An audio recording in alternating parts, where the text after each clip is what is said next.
The day I woke up from surgery, I thought I'd see my sister's smile, maybe hear a thank you. Instead, a nurse handed me my discharge papers, and my mom told me I should move out. "Hi, I'm Nora. I donated my kidney to save my sister's life." But my reward? Silence, distance, and eventually, abandonment. They said, family comes first. But I guess that only applied to her. If you gave up part of your body for someone you love and they turned their back on you, what would you do? Let me know in the comments. I want to hear your take. I always knew Vanessa was their favorite. There was never a need to say it aloud. It hung in the air, wrapped around family dinners, school ceremonies, and the way Diane's voice softened only when saying her name. I used to think maybe I was just being sensitive. But that fall evening in 2020 made everything unmistakably clear. The house looked like a Pinterest autumn board had exploded. Ceramic pumpkins lined the staircase. Cinnamon-scented candles flickered in glass jars on every surface. Diane always decorated like we were expecting a film crew. Vanessa arrived just before dinner, all glossy hair and tired eyes. She wore her navy ER scrubs and a bright smile, one that didn't quite reach her eyes. "Oh, sweetheart, you look exhausted," Diane cooed, ushering her inside like royalty. Sit. Let me get you some tea." "I'm fine, Mom. Long shift, that's all." I stood at the stove, silently finishing the pasta I'd been making when they arrived. No one had asked me to cook, I just did. Vanessa sank into the couch with a slow sigh while Diane fussed over her. Martin sat in his recliner, flipping through some finance magazine he never really read. "Nora, don't overcook the noodles," Diane said, glancing over her shoulder. "Vanessa needs something light tonight." "I know," I murmured, not looking up. Dinner was served, and we all gathered at the table. Vanessa recounted dramatic stories from the hospital, saving a life in trauma, comforting a scared child, teaching a junior nurse. Diane hung on every word, eyes wide with admiration. I mostly listened, eating quietly. Martin offered the occasional chuckle, but otherwise stayed fixed on his wine glass. I spoke up once, to mention a children's book manuscript I was excited about. Diane blinked, nodded, then turned back to Vanessa. The silence after my words felt louder than any praise I could have received. After dinner, I stayed behind to clear the dishes. Vanessa had gone to lie down on the couch, claiming a headache. Diane joined her, tucking a throw blanket around her legs. The living room lights were dimmed. On the mantel, a row of framed photos beamed down. School awards, dance recitals, her white coat ceremony. Vanessa always centered. I was in some, of course, usually on the edges. As I wiped down the counter, I heard muffled voices coming from the hallway. Diane and Martin's bedroom door was cracked open. "They said stage 4, Diane whispered. "We have to act quickly." "But are you sure it's Nora? That she's a match?" Martin's voice was low and hesitant. "It's highly likely. Same blood type. Besides, she's not exactly doing anything life-changing." My stomach dropped. Still, it feels wrong to push her. Diane's voice hardened. "We're not pushing. We're asking. And she'll do it. She has to. It's for her sister." The next morning, sunlight streamed through the curtains like nothing had happened. I sat at the small kitchen table with my coffee, pretending to read the newspaper. Vanessa hadn't come downstairs yet. I could still hear her light snore from the guest room. Diane walked in, wearing one of her tailored robes, and smiled too sweetly. "Nora," she began, pouring herself a cup of green tea, "you'd do anything for your sister, wouldn't you?" I looked up slowly. "Excuse me?" "She's so strong, but this is going to be a long battle. We might need your help. You're healthy, young, and after all, family takes care of each other." I didn't answer. I didn't know how. That afternoon, as I peeled apples for a pie Diane had requested, her way of coping, Vanessa walked into the kitchen. She looked paler than before, her hands trembling slightly as she reached for a glass of water. "You okay?" I asked. "Just dizzy," she whispered, then added with a weak smile, "Thanks for dinner yesterday." I nodded, unsure what to say. Then, without warning, her eyes rolled back. She collapsed to the floor, the glass shattering beside her. "Vanessa!" I shouted, dropping the peeler. Diane rushed in, screamed. Martin fumbled with his phone, calling 911 while I cradled my sister's head, heart pounding so loudly I couldn't hear anything else. The ambulance came within minutes. They wheeled Vanessa out as Diane sobbed, one hand clutched to her chest. At the hospital, the diagnosis came quickly. Stage 4 kidney failure. Immediate intervention needed. Transplant, the only viable long-term solution. We sat in silence in the sterile waiting room as nurses passed by, their shoes clicking against the polished floor. Diane didn't cry anymore. She just stared straight ahead like someone had unplugged her. Martin's voice was the first to break the silence. "We need to think clearly. Options. Timeline." I wanted to scream. I wanted to ask why this was suddenly about logistics and not about her pain, her fear, her life. But I said nothing. That night, I barely slept. The house was too quiet, even with Diane pacing the hallway like a ghost. I lay in my childhood bedroom, staring at the glow-in-the-dark stars I'd stuck on the ceiling when I was 12. In the morning, just as dawn broke, Diane knocked once and pushed open the door. Her expression was unreadable. "They tested you," she said simply. "You're her only match." And just like that, the floor beneath me began to shift. "You're a match," Mom said, her voice light, almost cheerful, like she was delivering good news, like she'd just won a raffle, like I'd just been blessed with the chance to save my sister's life. I nodded slowly, trying to make sense of the fluorescent light above the hospital hallway. It buzzed faintly, the kind of dull hum you only noticed when everything else went silent. The truth was, I'd already known. Deep down. The moment she collapsed, the moment they started talking about donors, I knew I'd be the one. The unspoken hierarchy in our family had always been clear. Vanessa shined and I supported. That's how it had always been. Why would this be any different? The hospital smelled like antiseptic and cafeteria food. Nurses in navy scrubs rushed past, pushing carts, carrying charts. Everyone looked like they had somewhere important to be, except me. I just sat there outside the lab, waiting for the next round of blood tests. The cold air from outside had followed us in. It was early November now, and Portland was officially soaked in gray, the kind of damp chill that clung to your skin and found its way into your bones. Mom stood near the nurse's station, chatting with one of the staff like she owned the place. Her makeup was perfect, her coat belted tight at the waist, her voice breezy and warm. She had always known how to make herself look at home in places where no one really belonged. Dr. Henry Lawson finally came out to speak with us. He was younger than I expected, early 40s maybe, with kind eyes behind thin glasses. He extended a folder toward me and smiled gently. "Nora, I know this is overwhelming," he began, "but I want to make sure you fully understand what donation entails. It's a serious surgery. There are risks to your body, short and long term." I opened my mouth to respond, but Mom stepped in like she was swatting a fly. "We've done our research, Dr. Lawson. We're fully prepared. We're just so relieved she's a match." He looked from her to me, eyebrows raised slightly, as if asking without words, "Are you okay with this?" I didn't answer. I looked at the folder in my lap. It felt heavier than it should. Back in Vanessa's room, she lay in the hospital bed propped up with pillows. Her skin looked sallow under the fluorescent lighting, and her hair was tied back messily. She barely spoke. I sat beside her, folding and unfolding my hands in my lap. "You doing okay?" I asked quietly. She nodded but didn't look at me. Her eyes stayed fixed on the muted television screen in the corner.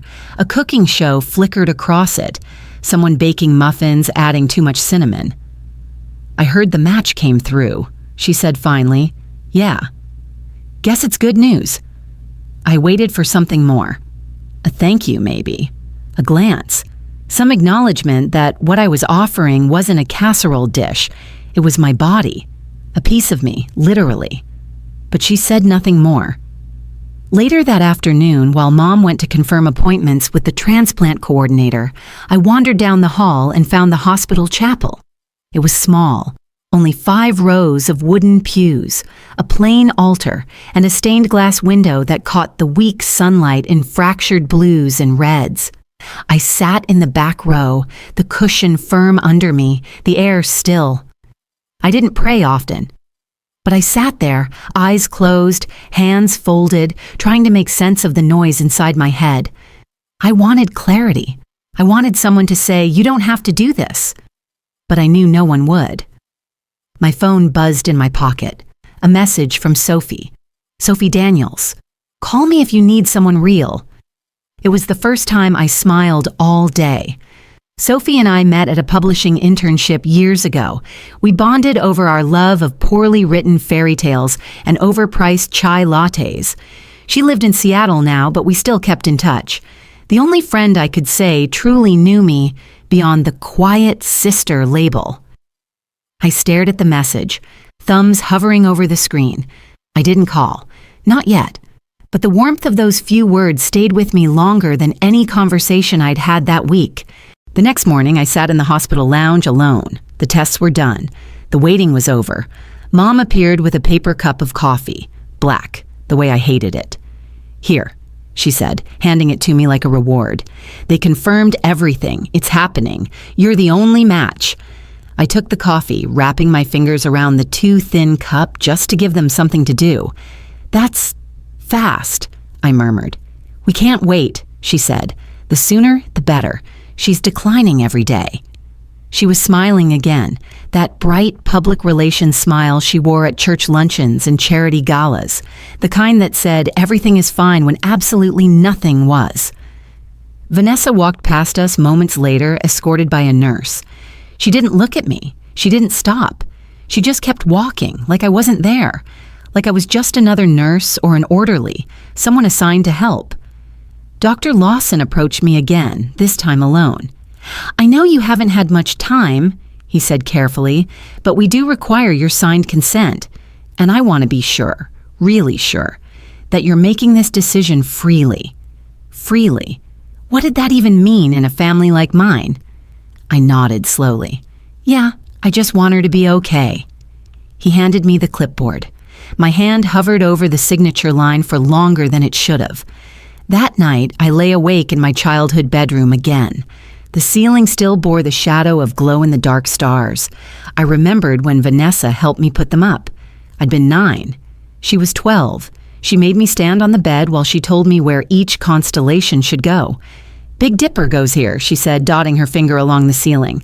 "So even when it's dark, you'll know where you are." It had felt like a promise then, a sister thing. Now it just felt like a faded sticker. In the quiet, I whispered to the ceiling. I said yes. Not because I wanted to, because I didn't know how to say no. The first thing I saw after waking up wasn't my family. It wasn't Vanessa sitting by my side, smiling through the pain. It wasn't Diane offering me a cup of water or Martin standing silently by the door. It wasn't the homey scent of cinnamon and apple pie drifting in from the kitchen. Number. The first thing I saw was a nurse. She was holding a discharge form, her face impassive as she handed it to me. "Your blood pressure is stabilizing. You're free to go home once you sign this," she said, as if it were just another routine procedure. As if I hadn't just had part of my body surgically removed. "Home?" I croaked, my throat dry, my chest tight. "Just like that?" The nurse nodded, unperturbed by my obvious confusion. "You're fit for release. The surgeon will check in with you shortly, but we're going through the standard post-op protocol." She left quickly after, leaving me lying in that sterile, too bright room, filled only with the beeping of machines and the slow pounding of my heart. I blinked, trying to make sense of the situation. The room felt impossibly cold. Despite the thick hospital blankets, I couldn't shake the chill that had taken root inside me. Maybe it was the pain.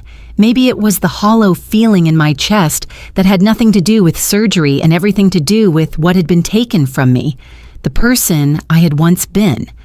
I could hear voices now, faint and muffled. Vanessa's voice, light and lilting, floating in through the door. She sounded normal, happy even, as if my being here, half conscious, half drowned in pain, was an afterthought. I waited for her to come in, for someone, anyone, to acknowledge the sacrifice I'd made, the sacrifice we had made. But instead, there was just more quiet. I hadn't even been offered a thank you. When I finally made it home, everything felt like it belonged to someone else. Diane had outdone herself. The house was drenched in holiday decorations, twinkling lights wrapped around the staircase, candles in every window, the scent of cinnamon filling the air, but there was nothing warm about it. The space felt like a stage set, decorated for a play where I no longer knew my lines. I was greeted by Diane's smile, but it wasn't warm. It was the smile she reserved for those who didn't ask for much, who did as they were told without complaint. "Good to have you back," she said, her voice too bright. "We've missed you." I nodded weakly, feeling the weight of the words sit in my chest. There was no welcome hug, no congratulations for what I'd done, no moment of silence even. It was just another night, another dinner. Like nothing had happened. Vanessa was already upstairs, I was told. She'd recovered faster than anyone had expected, even though I hadn't seen any sign of it in the hospital. The doctors had said it could take weeks to adjust, but Vanessa, as usual, had no time for the ordinary rules of recovery. She was already planning a New Year's getaway with friends. Her life was moving on, faster than ever. Diane fussed over everything, as usual. She told me to rest, but it wasn't a real suggestion. It was just something she said because it was expected. Martin didn't speak much, his usual way of avoiding anything too emotionally complex. He quietly passed the mashed potatoes at dinner, avoiding my gaze. I couldn't eat much. Everything tasted like ash in my mouth. It didn't help that I kept seeing them all, their smiles, their laughter, while I sat on the sidelines, barely present in my own skin. My body had been used to save Vanessa's life, and yet I felt like a ghost in my own home. Sophie texted me later that night, her words a quiet balm on my bruised heart. "Sophie, how are you holding up? I'm here if you need someone real." I stared at her message for a long time, wondering if anyone really understood. Real. What did that even mean anymore? I was supposed to feel good about what I had done. I had saved her, but I didn't feel like a hero. I felt drained, empty. When the text conversation ended, I found myself in the cold silence of my room, staring at the bag by my bed, the one I had packed earlier. It had stayed there, untouched. I hadn't really known why I had packed it, but I had. It felt like something I had to do. Maybe it was because deep down I knew this moment was coming. I knew there would be a time when I would no longer belong. That night, after dinner, Diane knocked on my door. Her knock was deliberate, calculated. It was the kind of knock you make when you have something important to say, but you've already decided what the answer will be. She didn't wait for me to speak. She didn't even give me the opportunity to ask questions. "It's time you moved out," she said, her words sharp like an order. I stared at her, trying to make sense of what she was saying. "Move out?" I repeated, the words feeling foreign, like they didn't belong in the sentence. "Yes, it's better for everyone," she replied, her voice businesslike, like she was discussing a minor inconvenience, not the destruction of our family. I didn't argue. I didn't know what to say. How could I? And so, I started packing the bag that had sat there since I returned home. Not because I wanted to leave, but because I knew there was nothing else left for me here. No family. No love. Not really. I had given them everything, and they had given me silence. I looked down at the bag by my bed. I hadn't packed it with intention, but somehow I knew this moment was always coming. The night I left my childhood home, it was raining. Like even the sky knew I had nowhere else to go. The drops pelted the sidewalk, splashing against the curb as if mocking my every step. My bag felt heavier with every minute. The contents inside, clothes, books, some personal things, more like a burden than anything else. As I stood by the bus stop, waiting for a bus that would carry me further away from the life I had known, I couldn't help but feel a little bit like the rain itself. Soaked, abandoned, lost. I'd spent 27 years of my life trying to be a good daughter, a good sister, quietly blending into the background, doing what was expected of me. I had given them part of me, the part that wasn't mine to give, my kidney.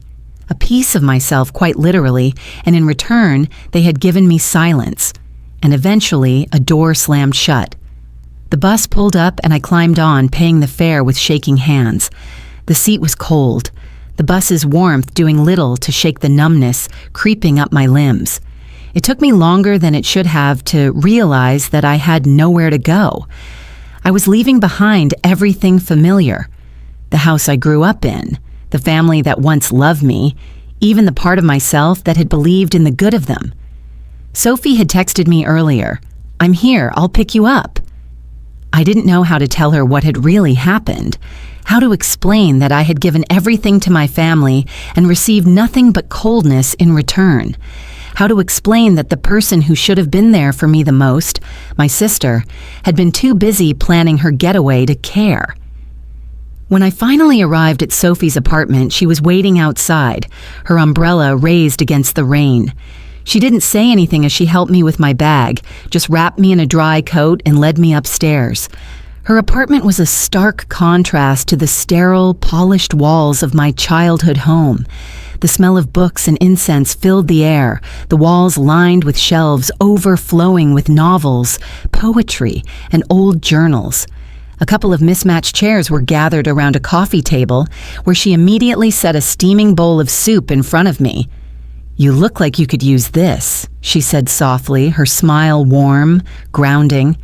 Sophie always knew how to make you feel safe without saying much. I sat down at her table and didn't say anything. I couldn't bring myself to. The words were stuck somewhere between my throat and my heart, too heavy to lift. That night, I collapsed into the bed she had made up for me. I hadn't slept in what felt like days, but the moment my head hit the pillow, I drifted into a dreamless sleep for 12 long hours. When I woke up, the apartment was quiet, the soft glow of morning light spilling through the blinds. I sat up slowly, feeling the ache in my body, my kidney, the surgical site still sore. It wasn't just physical pain, though. It was the emotional weight of it all, the betrayal, the abandonment. I walked into the small living room where Sophie was sitting, scrolling through her phone. "Hey," she said softly, looking up at me. "How are you feeling?" "I'm not sure," I muttered, sinking into the chair next to her. Sophie put her phone down and looked at me, her gaze steady. "You don't have to pretend, you know," she said, her voice firm but kind. I nodded, swallowing hard. "I don't know how to say this, but I feel hollow, like I gave something away, and now I'm just empty." She was quiet for a moment, as though considering my words. Then she spoke softly, her eyes sharp with something I hadn't noticed before. "They don't deserve you," Sophie said. "You know that, right?" I met her gaze, surprised at the certainty in her voice. "I don't know what I deserve anymore." Sophie didn't respond immediately. Instead, she picked up a stack of papers from the coffee table and handed them to me. "What's this?" I asked, flipping through the pages. They were medical forms. "They're your discharge papers from the hospital," she said, her voice low. "But there's something I noticed when I went over them." I paused, looking up at her. "What do you mean?" She hesitated before answering. "There's this form here," she said, pointing to one of the papers. "It's a voluntary consent form, but it's not signed." I looked at the form she was pointing to. It wasn't a typical form. It was short, but the words on it felt off. I felt my stomach churn as I realized what it meant. "This wasn't the usual process," I whispered, remembering Nurse Melissa's words in the hospital. She'd said something about procedures that weren't standard, but I hadn't paid attention at the time. Sophie looked up at me, her expression hardening. This wasn't just emotional manipulation. This might be illegal. I sank back into the chair, feeling the weight of her words pressing on my chest. The betrayal, the manipulation, it all came rushing back.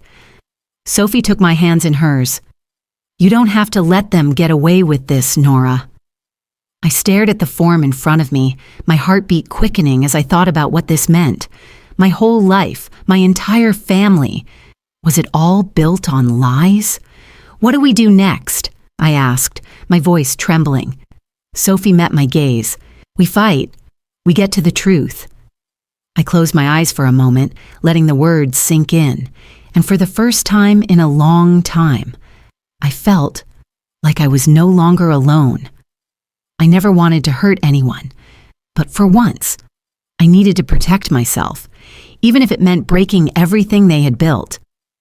That night, when I sat down at Sophie's apartment, a sense of calm washed over me. For the first time in months, I felt grounded.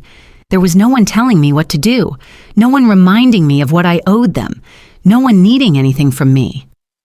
Sophie had made tea, and she was sitting on the couch across from me, her laptop open, fingers moving quickly over the keyboard. I wasn't sure what I was doing there, or if this was the moment I had been waiting for, but somehow I knew it was. Sophie's presence was the one thing I could rely on, and tonight it felt like I had to make a choice. The papers on the coffee table were a tangible reminder of what I was about to do. A civil lawsuit, coercion, emotional abuse, medical negligence.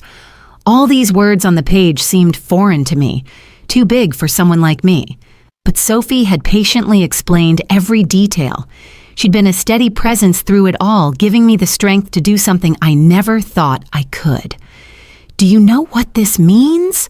Sophie asked, leaning forward, her eyes piercing through me. I nodded slowly, but the fear in my chest refused to settle. "I know, but I've lost everything already.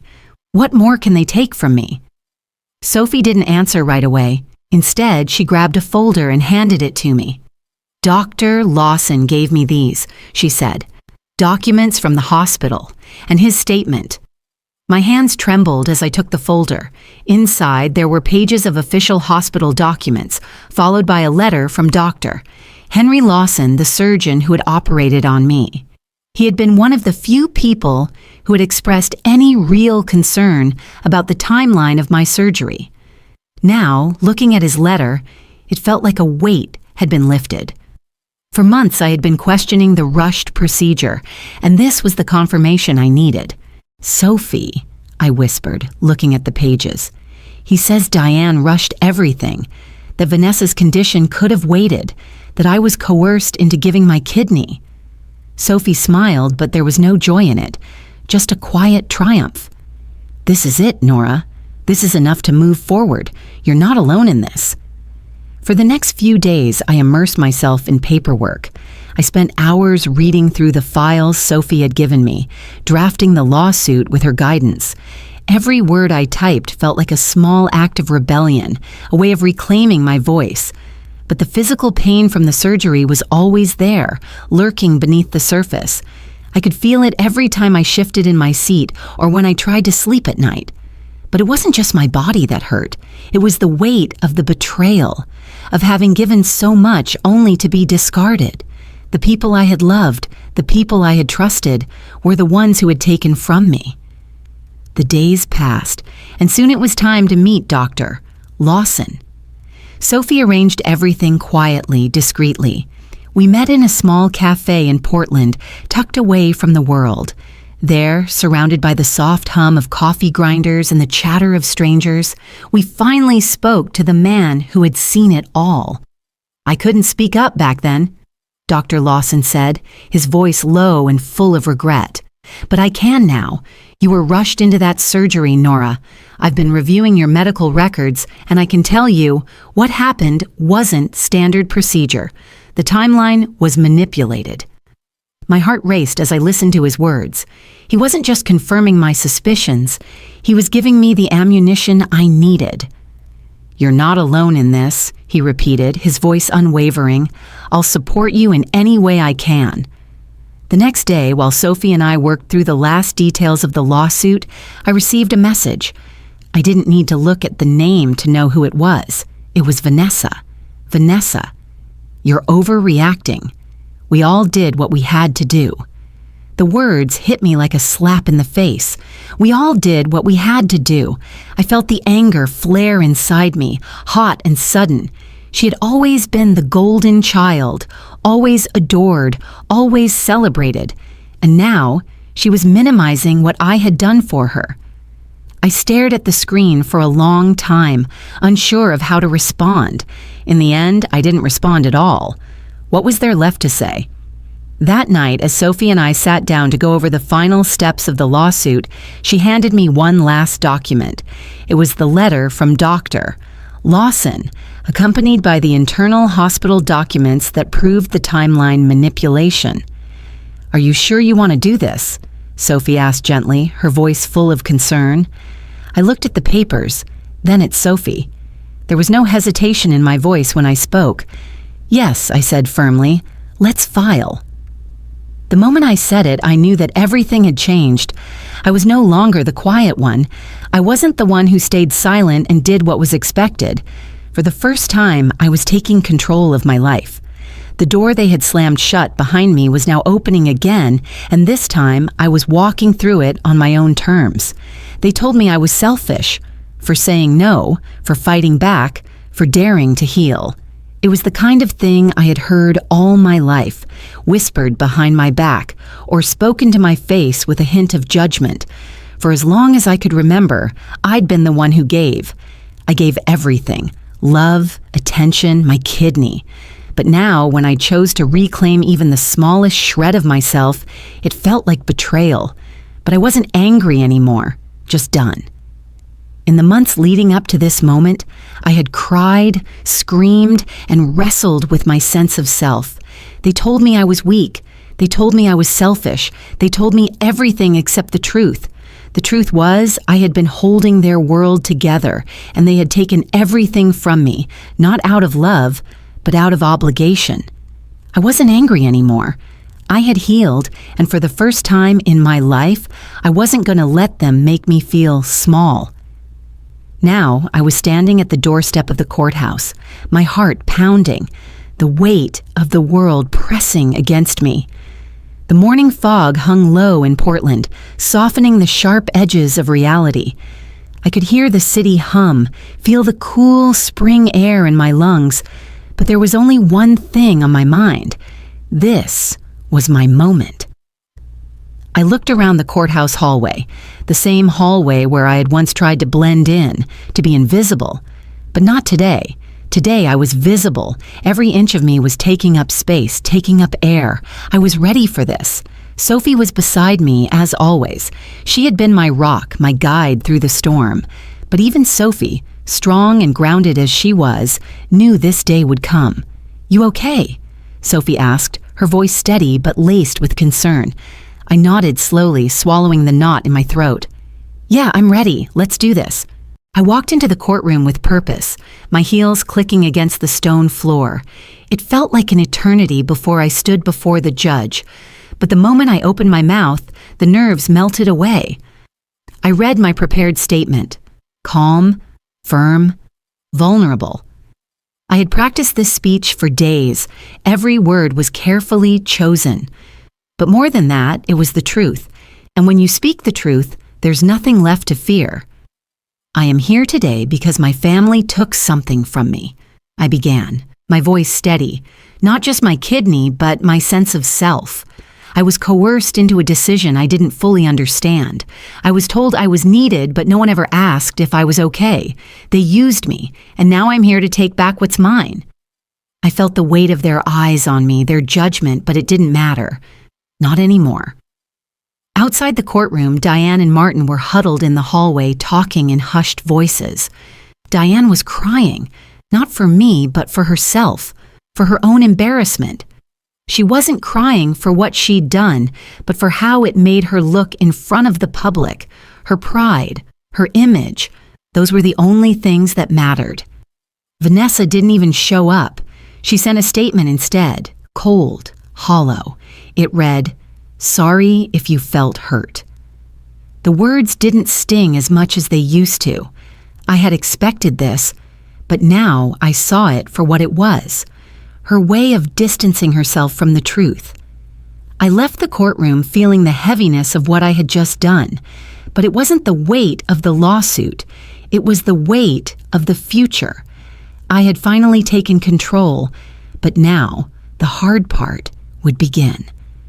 Back at Sophie's apartment, I sat down at the table, exhausted but at peace. I reached for my phone and opened my blog page. It felt like the right time to write, to say what had been on my mind for so long. I titled the post, "One Kidney, One Life." I poured my heart into the post, writing about my journey, about the pain, the betrayal, and the healing. I wasn't just speaking for myself anymore. I was speaking for anyone who had ever been made to feel small. I clicked publish, and immediately the responses started rolling in. "Thank you for sharing your story." One comment read, "I lived through this too." It wasn't just one comment. There were dozens. People from all walks of life. People who had been through similar struggles had found my words and recognized their own pain in them. It was an overwhelming feeling, this sense of community, of validation. But that wasn't the end. No, this was just the beginning. Later that week, I sat in the courthouse waiting room. News of my case was spreading, and for the first time, I didn't feel small. I wasn't hiding in the shadows anymore. The truth was out there, and people were listening. People were paying attention. As I waited, I smiled. Not out of victory, but because for once I had clarity. For once I was in control of my own story. It wasn't about winning the lawsuit anymore. It was about finding my voice and knowing that no matter what happened next, I would never be silenced again. In the weeks that followed, things began to fall into place. My case moved forward, and with Sophie's unwavering support, I began to find peace. I had a new apartment now, cozy, warm, with a view of the park down the street. I loved how the sunlight streamed through the windows in the morning, casting a golden hue over the small space. It was spring, and the world was waking up. So was I. One afternoon, I decided to take a walk. The air was fresh, the flowers blooming in vibrant colors around the park. I sat under a large oak tree and opened my laptop, feeling the soft breeze against my skin. This was my space now, my life, my choices. I began writing my next blog post. Forgiveness doesn't mean forgetting. It means choosing peace over silence. The words came easily, more naturally than they ever had before. For the first time in my life, I wasn't just surviving. I was living, and I was healing. The rest would come in time. As I walked away from the courthouse, the sunlight on my face felt warmer than it had in years. It was as though, after all the shadows I'd lived in, I was finally stepping into my own light. In life, it's not always easy to stand up for yourself, especially when the ones closest to you are the ones asking for more than you can give. But when we choose to speak up, to say no, we reclaim our power. The path to healing often begins with the hardest step, saying enough. If this story resonated with you, take a moment to reflect on the ways you can give yourself the care and space you deserve. Sometimes it's okay to put yourself first. If this touched your heart, I'd love to hear your thoughts and experiences. Feel free to share or leave a comment. Let's keep the conversation going.